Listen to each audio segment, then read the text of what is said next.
बिस्मिल्लाहिर्रहमानिर्रहीम। अस्सलाम वालेकुम नाज़रीन, आप यूट्यूब चैनल देख रहे हैं, मैं इमरान खान हूँ। और आज का ये सारा माहौल देखते हुए ठीक 6 दिन के बाद इमरान खान साहब ने एतवार वाले दिन मीनार पाकिस्तान में बड़े जलसे का ऐलान भी कर दिया है। अब देखते ये हैं कि मीनार पाकिस्तान में मोहसिन नकवी पानी छोड़ता है या आमिर मीर जो है वो वहाँ पर कोई और बहाना लगाता है या कुछ भी ये करते हैं। ये कोशिश करेंगे कि इमरान खान का जलसा ना होने दिया जाए, क्योंकि मरियम नवाज ने इनको सांस नहीं लेने देना। और फिर आपको पता है ना, सहूलतकार एस्टेब्लिशमेंट उनकी तो जान पे बनी हुई है कि अगर इमरान खान मकबूल होगा तो वो गैर मकबूल होंगे। उन्होंने बिला वजह लाकर अपने आप को अवाम के सामने खड़ा कर दिया। एस्टेब्लिशमेंट से सबसे बड़ी गलती ये हुई कि उन्होंने अपने आप को लाकर पाकिस्तान की अवाम के सामने खड़ा कर दिया और अब जिद कर रहे हैं कि अवाम हमसे हार जाए। ये भी पाकिस्तानी अवाम है, आप इनके बीच में से हैं, ये आपके बीच में से नहीं है, ये आपसे हारने वाले नहीं हैं। एक तो पाकिस्तान तहरीक इंसाफ की रैली है, अपने इख्तिताम की तरफ जारी है, बल्कि बिल्कुल ख़त्म होने वाली है। अभी जब मैं ये वीलॉग रिकॉर्ड कर रहा हूँ, हज़रत अली अजमेरी रहमतुल्लाह अलैह के मज़ार तक पहुँच गई है और कई घंटे लगे इस रैली को वहाँ पहुँचने में। और रास्ता तो इतना लंबा नहीं है, लेकिन लोगों की तादाद खासी ज़्यादा थी, बहुत ज़्यादा थी। लेकिन इससे पहले जो सबसे बड़ी ख़बर है, जिसको छुपाने के लिए बड़ा बंदोबस्त किया गया, बड़ी कोशिशें की गई, वो सबसे बड़ी ख़बर है तोशा खाना की। तोशा खाना के अंदर से जिन लोगों के मुँह से झाग निकलती थी, वो लोग जो छलांगे मारते थे, वो लोग जिनको देख के टेलीविज़न पे ऐसा लगता था कि इनको हार्ट अटैक आ जाएगा, ये पाकिस्तान के तोशा खाना से सामान निकलने की वजह से या इमरान खान ने जो घड़ी वड़ी ली उसकी वजह से ये इतने दिल बर्दाश्त हैं कि कहीं खुदकुशी करके अपनी नासी ना काट लें ब्लेड से। ऐसा लगता था। ख़ास तौर पे कुछ सहाफ़ी जो है उनके तो चेहरे बिगड़ जाते थे, बड़ी तकलीफ़ उनके सीनों में हमें महसूस होती थी। अब उनके अपने नाम आ गए हैं, किसी ने 2 घड़ियाँ ली हैं, किसी ने 3 घड़ियाँ ली हैं, कोई चीज़ ले गया, कोई डेकोरेशन पीस ले गया, कोई कीमती सामान ले गया, कोई कालीन ले गया, कोई कुछ ले गया, कोई कुछ ले गया। ख्वाजा आसिफ साहब, जिन्होंने सबसे ज़्यादा रोला डाला हुआ था इमरान खान के ख़िलाफ़, घड़ी चोर, ख्वाजा आसिफ साहब की रिकॉर्ड घड़ियाँ हैं। ख्वाजा साहब 7 से 8 घड़ियाँ लेकर निकल लिए, हीरों वाली अंगूठी भी लेकर निकल लिए।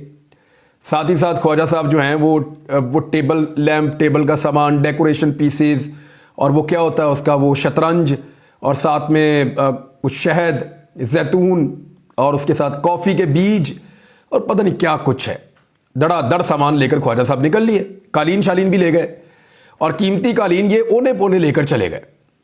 मरियम नवाज का पाइनएप्पल का डब्बा बड़ा मशहूर हो रहा है, लेकिन आज अदालत में खड़े होकर अजहर सिद्दीक जो इसके लॉयर हैं केस के, उन्होंने एक बात की जो बहुत इंपॉर्टेंट है। अब अगला मरहला शुरू होगा। ये जो रिकॉर्ड जारी किया गया है, इसको बड़ी स्मार्टली मैनेज किया गया है। रिकॉर्ड इस तरीके से टेम्पर्ड किया गया है मुबैना तौर पे। मैं मुबैना तौर पे इसलिए कह रहा हूँ कि वो लॉयर जो इस पूरे खेल के पीछे हैं, जिन्होंने अदालत से ये हुक्मनामा जारी करवाया, बल्कि अब बहुत सारे जो है ना वो हुकूमत के टट्टू ये कह रहे थे कि हुकूमत ने बहुत बड़ा काम कर दिया तोशा खाना का रिकॉर्ड पब्लिक करके। और भाई, हुकूमत तो बेशर्मो बड़े लंबे अरसे से कोशिश कर रही है कि रिकॉर्ड पब्लिक ही ना हो, ये रिकॉर्ड निकले ही ना। हुकूमत ने तो बहुत कोशिश की है। वो तो अजहर सिद्दीक साहब का, उससे पहले अबू ज़र सलमान नियाज़ी का, अरशद शरीफ का, और दीगर बहुत सारे लोग जो इसके अंदर काम कर रहे थे, हम सब भी इस पर आवाज़ उठा रहे थे।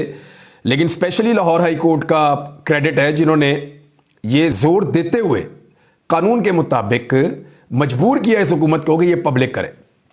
लेकिन जो डाटा पब्लिक हुआ है ना, इसको अब ज़रा टेक्निकली आप पढ़ें तो आपको ऐसा पता चलता है कि बड़े तरीके से बंदे बचाने की कोशिश की गई है, बड़े तरीके से। और मुबैना तौर पे जैसा कि वकील ने कहा कि ये टेम्पर्ड रिकॉर्ड है, यानी 2002 से लेकर 2023 तक का जो रिकॉर्ड जमा करवाया गया है वो रिकॉर्ड टेम्पर्ड है, ये दुरुस्त रिकॉर्ड नहीं है। इसके अंदर से बहुत सारी चीज़ें गायब हैं। अब कानून जो है पाकिस्तान का, वो गाड़ी लेने से मना करता है। नवाज शरीफ ने गाड़ी ली, वो तो फंस गए। अब सवाल ही पैदा नहीं होता कि नवाज शरीफ साहब के ऊपर ये केस ना बने। आसिफ अली जरदारी ने बुलेट प्रूफ गाड़ियां निकलवाई, फंस गए अब। और यूसुफ रज़ा गिलानी वज़ीर आज़म पाकिस्तान से जब निकली है, वो भी फंस गए।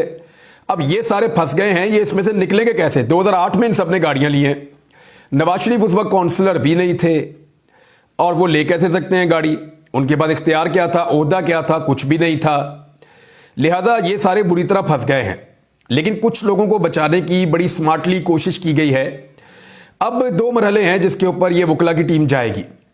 नंबर 1, जो रिकॉर्ड मौसूल हुआ है उसके बारे में इन्वेस्टिगेट किया जाएगा कि क्या ये रिकॉर्ड वही है या टेम्पर्ड है या इसके अंदर से चीजें गायब की गई हैं।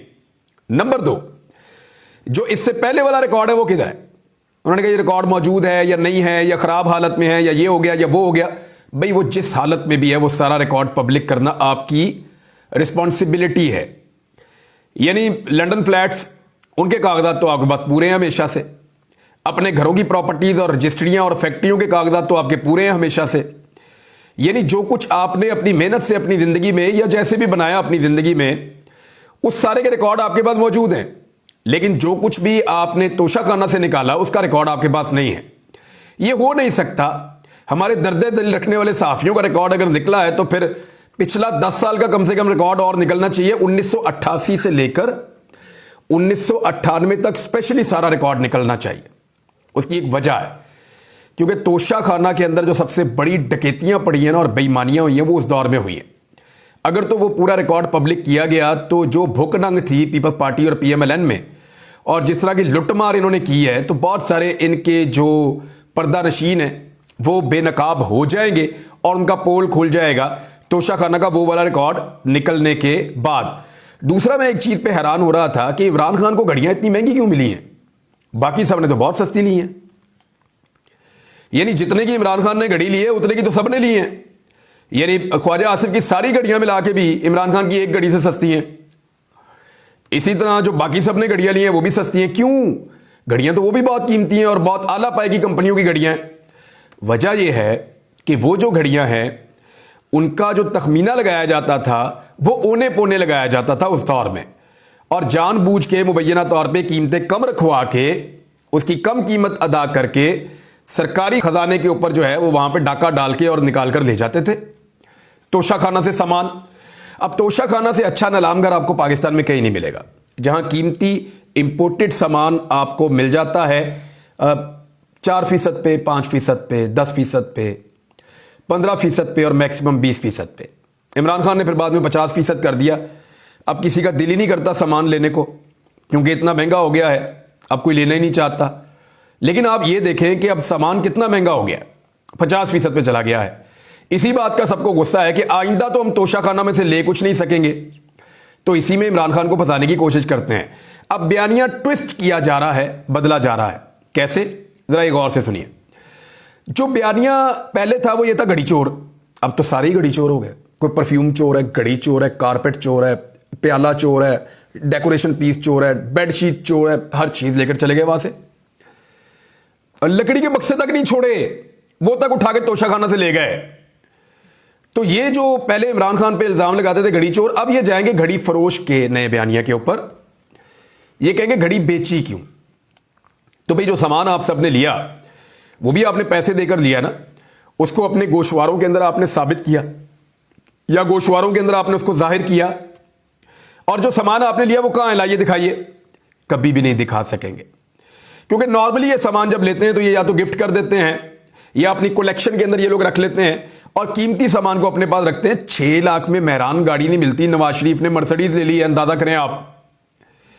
और 6 लाख के अंदर उस वक्त जब ये ली थी नवाज शरीफ ने 2008 में 6 लाख के अंदर मेहरान गाड़ी नहीं मिलती थी, और नवाज शरीफ ने 2008 में 6 लाख के अंदर मर्सिडीज गाड़ी ले ली थी, बहुत कीमती वाली। अंदाजा करें आप इनका फ्रॉड ये इस मुल्क के साथ जो इन्होंने किया है, और फिर इनके ऊपर केस भी नहीं बनता। यानी आज इमरान खान साहब के 2 केसेस के अंदर वारंट गिरफ्तारी जारी है। जरा दोनों केसेस पे आप गौर करें। एक तोशाखाना कि फौजदारी कार्रवाई करनी है, इमरान खान साहब पेश नहीं हो पा रहे और वो सिक्योरिटी की वजह से वहां नहीं जा पा रहे, उनको पता है कि वहां पे उनकी जान को खतरा है। तो रैली के अंदर भी इमरान खान साहब ने बड़ा मोहतात तरीके से वो अपनी गाड़ी के अंदर ही मौजूद रहे हैं, और यहां पे उन्होंने खुद सिक्योरिटी का बंदोबस्त किया है, पुलिस ने उनको यहां पे भी सिक्योरिटी फराहम नहीं की। तो बात यह है कि तोशाखाना के मामले में जो फौजदारी कार्रवाई है उसमें अब तो पूरा मुल्क ही तोशाखाना के अंदर दंगा हो गया, लेकिन इमरान खान के वारंट गिरफ्तारी जो है नाकाबिले जमानत जारी कर दिए गए हैं। ये 29 मार्च को पुलिस ने कहा, जी पुलिस को कहा गया कि लेकर आओ इमरान खान को। दूसरी खबर यह है कि जो सेशन कोर्ट के जज का नाम लेकर इमरान खान साहब ने जुमला बोला था तो उसको धमकी करार दिया गया था, जिसपे इमरान खान साहब अदालत में गए, जज साहबा मौजूद नहीं थी। इमरान खान साहब ने वहां पे जाकर कहा कि जज साहबा आए तो उनको जरूर बताया जाए कि मैं आया था और उनकी दिलादारी हुई मेरे जुमलों से, तो मैं माजरत करने आया था। ये इमरान खान साहब को निज़ाम ने मजबूर किया और उन्होंने जाकर ये भी कर दिया। अब जज का नाम लेने के ऊपर मुअज़्ज़िज़ जज साहिबा हैं और लोअर जुडिशरी की हैं, उनका नाम लेने पर इमरान खान साहब के ऊपर तौहीन अदालत की कार्रवाइयां चल रही हैं और उनके ऊपर मुकदमात चल रहे हैं और उनको कहा जा रहा है कि पेश करो, अदालत में लेकर आओ। दूसरी तरफ मरियम नवाज ने सुप्रीम कोर्ट ऑफ पाकिस्तान के 2 मुअज़्ज़िज़ जज साहिबान की तस्वीरें दिखाकर, नाम लेकर घटिया प्रोपेगेंडे उनके खिलाफ किए हैं, लेकिन कोई भी अदालत तौहीन अदालत की कार्रवाई सुनने को अभी तक तैयार नहीं है। यह फर्क है जो इमरान खान के साथ हो रहा है और जो उनके मुखालिफिन के साथ हो रहा है। सारी दुनिया जानती है कि यह 2 नंबरी हो रही है और जितना लोगों को इस 2 नंबरी का पता चलता है उतना ज्यादा लोग रिएक्ट करते हैं और वही रिएक्शन है जो आज की रैली के अंदर नजर आ रहा था। यानी ऐसे मनाज़र देखे गए कि खवातीन फुटपाथ के ऊपर बैठ के कलाम पाक का जो है वो तलावत कर रही थी कि अल्लाह ताला इमरान खान को सलामती से ले जाए और सलामती से ले आए। हमने ऐसा पहले नहीं देखा। लोग पैदल इमरान खान साहब की गाड़ी के साथ आज दोपहर से चल रहे हैं, हमने ऐसा पहले कभी नहीं देखा। नवाज शरीफ साहब इस शहर में सियासत कर करके बूढ़े हो गए। पूरी जिंदगी नवाज शरीफ ने इस शहर के अंदर गला दी अपनी कि किसी दिन मुझे भी ऐसी इज्जत नसीब हो इस शहर के अंदर। सिर्फ एक लॉन्ग मार्च नवाज शरीफ साहब ने किया, वो भी 2009 के अंदर जो उनका लॉन्ग मार्च था, और वो वकला का एक्चुअली लॉन्ग मार्च था, वकला की तहरीक थी। नवाज शरीफ ने उसको हाईजैक करने की कोशिश की और वहां पे भी जो है वो एक एवरेज किस्म का नवाज शरीफ साहब क्राउड इकट्ठा कर सके। हालांकि बहुत बड़ा कॉज था, पूरा पाकिस्तान उसके साथ खड़ा था और एक डिक्टेटर के खिलाफ पाकिस्तान का रिएक्शन था, लेकिन नवाज शरीफ साहब तब भी वो नहीं कर पाए जो उनकी ख्वाहिश है। नवाज शरीफ बार बार पाकिस्तान से बाहर गए और बार बार पाकिस्तान वापस आकर इनकलाबी लीडर या खुमैनी बनने की कोशिश की। बेनज़ीर भुट्टो साहबा को तो इस शहर में रिसेप्शन मिल गया, लेकिन नवाज शरीफ साहब को कभी रिसेप्शन नसीब नहीं हुआ। जब नवाज शरीफ साहब 2008 में पाकिस्तान वापस आए, जिला वतनी कार्ड के 7 के एंड पे और 8 में, तो उस वक्त हमजा शहबाज नवाज शरीफ की गाड़ी चला रहे थे। मैं उस काफिले की कवरेज कर रहा था और मैंने देखा था इन्हीं सड़कों से गुजरते हुए नवाज शरीफ साहब बड़े आराम से चले गए थे और लोगों की मखसूस तादाद उनके साथ मौजूद थी और पूरे पंजाब से काफिले बुलाए गए थे। लगभग 1 महीने तक पूरी तैयारियां की गई थी, सबको यहां पे बुलाया गया था। बड़ी कोशिशें करने के बावजूद भी जुलूस गायब हो गया और मियां साहब की गाड़ी तक जब दिल करता था हम पैदल चले जाते थे, जब दिल करता था मियां साहब को ऐसे देख के पैदल वापस आ जाते थे, जब दिल करता था इनकी बुलेट प्रूफ गाड़ी के पास जाके इनकी फिल्म बना के हम पीछे आ जाते थे। रश ही नहीं था। ये मुझे अच्छी तरह याद है, नवाज शरीफ साहब 10 साल जिला वतनी काट के वापस आ रहे थे, तब भी लोगों ने मियां साहब को घास नहीं डाली, अंदाजा करें आप। और जब मियां नवाज शरीफ साहब और मरियम नवाज दोबारा आए, जिसको वो कहते हैं बेटी का हाथ पकड़ के गिरफ्तार होने आ गया, वो पूरी पार्टी मियां साहब की मिन्नतें कर रही थी कि मियां साहब 2018 के इलेक्शन में बेड़ा गर्क हो गया पूरी पार्टी का, आके गिरफ्तारी दो, अगर आप अभी से पाकिस्तान से बाहर भागे रहेंगे लोगों ने वोट भी नहीं डालने हमें। तो मियां नवाज शरीफ साहब जब वापस आए पाकिस्तान, तो शहबाज शरीफ साहब, मैंने उस दिन सहाफ़ी बहुत सारे बैठे हुए थे, लाइव ट्रांसमिशन चल रही थी, तो मैंने वहां पे उनको ये क्लेम किया था जावेद चौधरी साहब को भी कि मैं सहाफत छोड़ दूंगा अगर शहबाज शरीफ साहब कैंट में दाखिल हो गए तो। उन्होंने कहा आप इतने यकीन से कैसे कह सकते हैं? मैंने कहा मुझे शहबाज शरीफ पे पूरा यकीन है, ये कभी नहीं जाएंगे कैंट में। और शहबाज शरीफ साहब जो हैं उन्होंने गवर्नर हाउस भी क्रॉस नहीं किया, ये मैंने क्लेम किया था। सारे जो सहाफ़ी सपोर्टर थे PMLN के, वो बड़े बदमजा हुए थे उस दिन और नवाज शरीफ साहब को फिर जेल जाना पड़ गया। तो ये सूरत हाल हमने बार बार देखी। नवाज शरीफ साहब ने बड़ी कोशिश की लाहौर उनका इस्तकबाल करे, लेकिन लाहौर ने उनका कभी इस्तकबाल किया नहीं।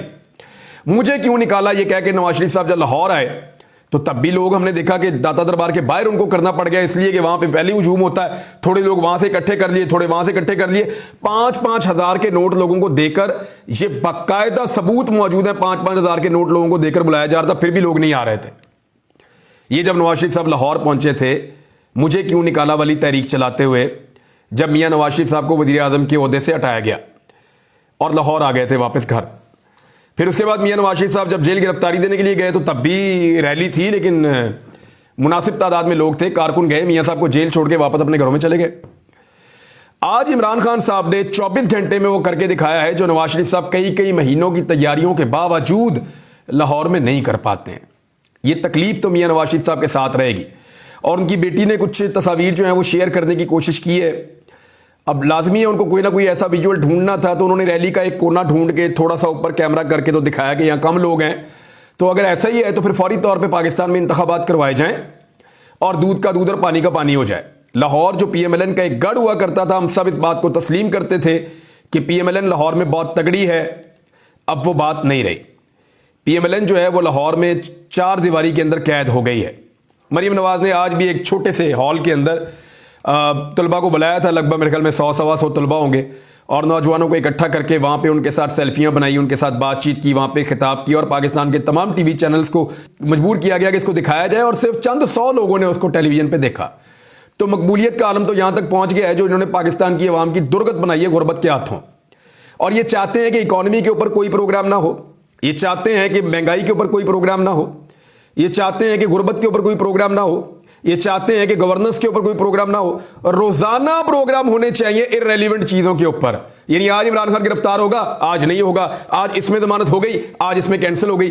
तो ये तवज्जो डाइवर्ट करने की कोशिश कर रहे हैं पाकिस्तान की मीडिया की और पाकिस्तान की अवाम की। मीडिया तो वैसे भी इनका साथ दे रहा है, लेकिन पुलिस सर पकड़ के बैठी है कि इमरान खान को गिरफ्तार करना कैसे है, क्योंकि जिन मुकदमात में इमरान खान को गिरफ्तार करना है वो कोई इस नौयत को तो है नहीं कि बहुत बड़े कोई ऐसे मुकदमात है कि पाकिस्तान चलेगा नहीं अगर इमरान खान को गिरफ्तार ना किया। और अगर ऐसे भोंडे मुकदमात में गिरफ्तारी के दौरान लोगों को नुकसान पहुंच गया या लोगों ने रिएक्ट किया और उसके नतीजे में लोगों की जानें चली गई, तो पुलिस बहुत बुरी तरह फंस जाएगी।